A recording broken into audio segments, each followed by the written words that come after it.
Bang Aska tengok nih, dunia sepak bola saat ini memperhatikan performance timnas Indonesia setelah berhasil menahan imbang Arab Saudi dengan skor 1-1 pada pertandingan pembuka kualifikasi Piala Dunia 2026. Hasil ini mengejutkan banyak pihak karena Arab Saudi diharapkan menang dengan mudah. Penampilan ini menunjukkan bahwa Indonesia semakin kompetitif. Di tingkat Asia dan hal tersebut meningkatkan ekspektasi untuk pertandingan selanjutnya melawan Australia pada 10 September 2024 di Gelora Bung Karno, Gbk. Jadi Bang Aska, kita sekarang ini perjalanan menuju ke Jakarta dan ini merupakan siri untuk kita melihat bagaimana suasana sepak bola di Indonesia. Kalau sebelum ini kita mau melihat bagaimana suasana menyambut hari kemerdekaan. Ini kali menyambut suasana pertandingan sepak bola. Jadi apa yang Abang Aska rasa? Dan juga tanggapan terhadap Ultras Garuda ini. Ini yang saya sebenarnya tidak sabar mau pergi Indonesia. Karena ini adalah suasana yang pertama untuk kami berada bersama dengan Bang Tengku di sana. Kalau selalunya kita mereaksi kan, kita sudah pernah mereaksi terkait dengan Ultras, kemudian kita mereaksi juga pelawanan-pelawanan sepak bola Indonesia di semua peringkat berbagai kelompok umur. Tetapi kali ini kita sendiri akan datang ke Indonesia. Memang tidak sabar lah. Tidak sabar untuk melihat dan juga hampir kita kehabisan tiket, hampir tidak dapat. Iya, benar. Tapi bujur, itu ya, bujur ada orang yang baik hati. Bujur ada rakyat Indonesia lah yang baik hati. Dia menelepon kita dan memberitahu bahwa dia sudah memberikan tiket untuk kita.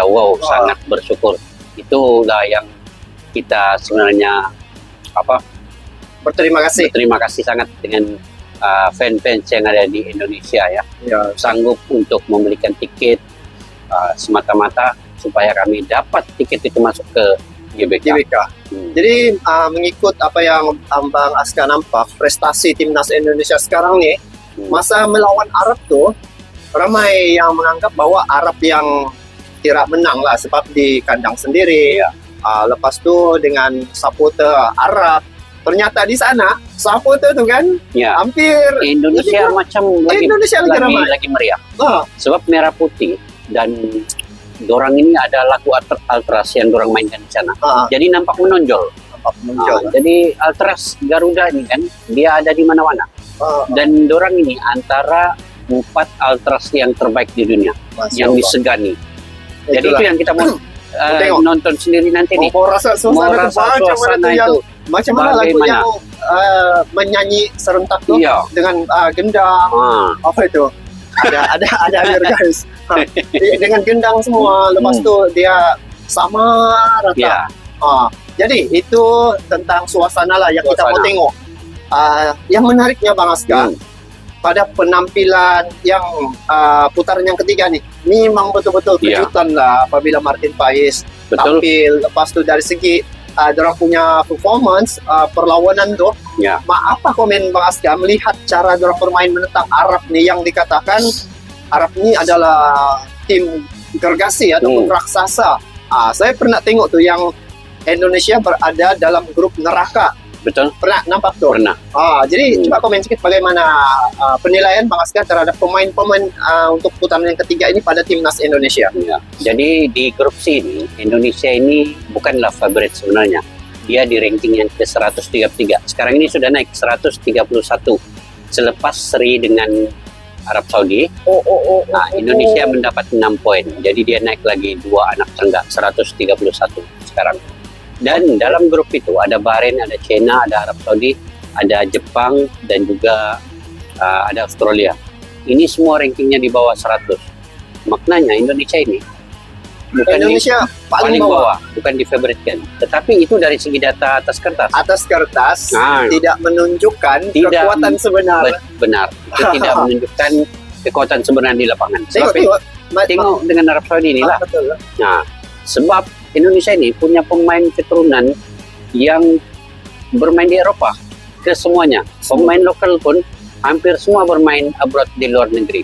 Termasuk Laharan Pertama, Snowy Mangkualam, Marcelino Ferdinand sekarang main di Oxford United, Liga Inggris di Amerika. Ada satu di Inggris.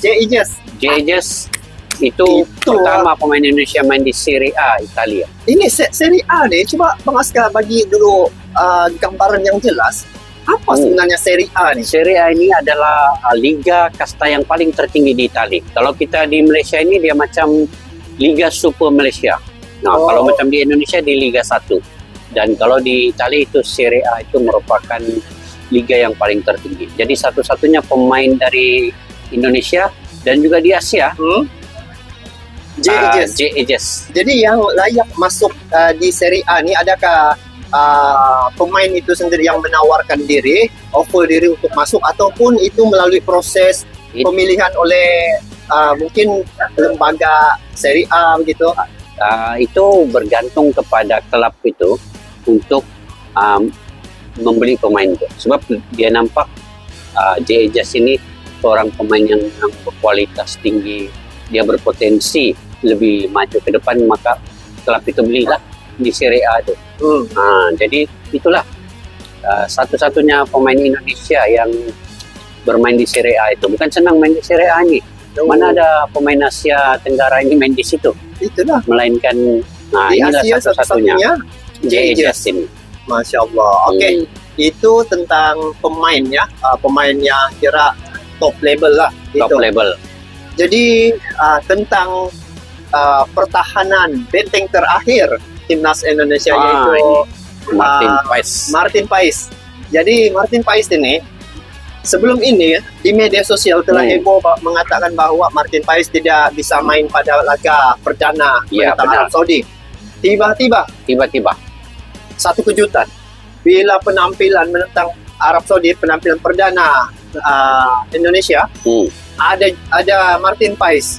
Jadi sepanjang laga ketika menentang Arab Saudi, bagaimana penilaian Bang Aska terhadap Martin Paes ini? Oke, Martin Paes ini dia juga seorang penjaga gawang yang berpengalaman, bermain di Liga Belanda. Kemudian dia juga pernah melawan dengan tim Messi ya. Iya, Messi betul. Ada. Sebab itu adalah pengalaman yang paling berharga, bernilai, dan di kualifikasi ini memang tepat waktu yang paling tepat. Martin Paes ini main tampil lawan Arab Saudi itu. Sebab Arab Saudi ini dalam grup sini kalau diikutkan itu antara yang paling terkuat. Arab Saudi, kemudian Jepang, baru Australia. Kalau ikut urutan ranking, ya Arab Saudi ranking 50 berapa ya? Ya, Arab Saudi ranking yang di atas lagi dah, 50 ke atas. Tapi kalau yang diandalkan dalam grup sini Arab Saudi. Sebab dia baru mengalahkan Argentina di Piala Dunia 2022. Ini pemain-pemain yang sekarang pemain yang sama juga. Kebanyakannya itu yang mengalahkan Argentina. Dan kalau kita lihat pemain-pemain Arab Saudi ini, memang semua dia punya stamina paling tinggi, bermain laju. Tetapi macam mana Indonesia boleh seimbangkan? Itu taktikal dari Sinteyong itu yang bila tengok ya, bila Bang Aska bilang tadi mengalahkan Argentina. Ya. Tetapi dengan Indonesia lagi yang duluan mencetak gol. Jaringan gol ketimbang Arab Saudi. Arab Saudi menit ke-40. Ya. Indonesia menit ke-17.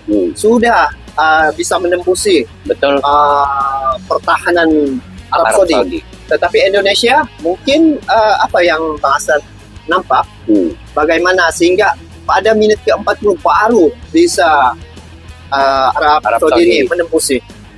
Sebab adakah dengan Martin Paes? Salah satunya Martin Paes, yang keduanya J.J. sebagai kapten bermain di center back untuk Indonesia.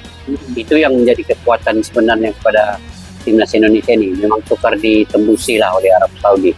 Betul. Dan apabila bergabungnya J.J. di situ, di belakang pula ada Martin Paes. Jadi chemistry kedua-dua pemain ini macam sudah terbentuk, terbina dengan cepat ya. Walaupun Martin Paes ini dia lewat datang ke Indonesia. Ini adalah debut pertama Martin Paes, tetapi dia senang berkolaborasi dan cepat membentuk keserasian. Nah, itulah namanya pemain profesional. Dimanapun klub dia diletakkan, dimanapun negara dia bermain, dia akan cepat teratikan diri dengan pemain-pemain lain. Pesawat lalu. Oh, gitu ya. Pesawat, guys.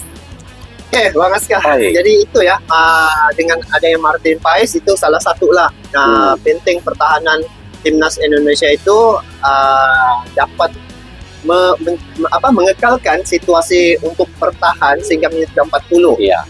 Dan gol yang dijaringkan oleh Arab Saudi, kalau Bang Aska tengok balik, itu gol sendiri oleh Indonesia. Iya, betul. Dia refleks pada pemain. Dia terkena. Kelvin. Dia terkena sedikit. Body itu. Oh, oke. Jadi Arab Saudi pun tidak dapat juga sebenarnya percobaannya semua kebanyakannya ditepis oleh Martin Paes ini. Betul lah kan? Ya. Tapi betul lah, cantik betul cara pemain-pemain timnas Indonesia. Lagi-lagi pada babak pertama tuh saya suka tengok. Betul. Sangat tenang, orang mengawal bola. Tapi ada satu yang kira menjadi heboh juga apabila Martin Paes membuat blunder. Nah, betul. Ini dia terus membalas membuat tindakan untuk menyelamatkan keadaan itu. Nasib Martin Paes ini seorang yang profesional, betul, yang mempunyai satu kelebihan. Memang itulah dia punya bidang. Iya, betul. Masa penalti itu depan-depan, tidak kurang berapa meter tuh begitu. Dia dapat bayangkan kalau benda itu masuk, memang Indonesia akan kalah dan Martin Paes akan mungkin habis dihujat mungkin akan. Tapi itulah Martin Paes dia dapat menyetirkan balik keadaan. Ya, betul. Mungkin juga Martin Paes sengaja buat begitu untuk itu penampilan perdananya untuk biar Arab tengok inilah kiper timnas Indonesia. Dari jarak dekat bisa ditepis. Betul. Jadi untuk laga menentang Australia nih pasti akan lebih seru. Memang. Sehingga kita dari Malaysia pun langsung mau melihat penampilan timnas Indonesia secara langsung Australia secara langsung di GBK, guys. Tunggu kedatangan kami di sana. Jadi itulah guys untuk petualangan kami kali ini ke Indonesia. Misi utama kami adalah ingin menyaksikan perlawanan antara timnas Indonesia menentang Australia. Betul. Dan selain daripada itu juga kami mau merasa juga suasana macam mana Ultras Garuda nih. Iya, Ultras Garuda. Yang salah satu Ultras yang yang paling disegani di dunia. Karena orang punya rasa sifat nasionalisme itu sangat tinggi. Dan kita cari nanti beli kaos. Iya. Jersey Indonesia. Kami pakai jersey Indonesia guys di sana nanti. Jadi itulah untuk kali ini. Doakan guys perjalanan kami untuk sampai ke Indonesia, ke Jakarta. Dan ini juga dukungan kami terhadap timnas Indonesia yang satu-satunya wakil dari ASEAN yang melaju pada putaran yang ketiga adalah Indonesia. Jadi kita sebagai warga ASEAN sama-sama mendukung timnas Indonesia agar mereka dapat melakukan yang terbaik dan kita memberi semangat mereka terus baik dari segi media sosial untuk kita memberi dukungan, baik dari segi apa-apalah elemen yang boleh memberi dukungan kepada pemain-pemain timnas Indonesia. Jadi itu saja untuk kali ini, Bang Aska. Oke. Nanti kita menyaksikan perlawanan antara timnas Indonesia dan juga Australia di GBK pada tanggal 10 hari bulan ini. Jadi hari ini 7 hari bulan penerbangan kami ke Jakarta. Sampai jumpa lagi. Assalamualaikum warahmatullahi wabarakatuh. Bye-bye. Askalana Studio untuk kita channel yang bereaksi tentang apapun yang ada di Indonesia, channel YouTube dari Malaysia di Askalana Studio. Jika mau tahu tentang Indonesia, ayo like and subscribe channel kami Askalana Studio. Askalana Studio.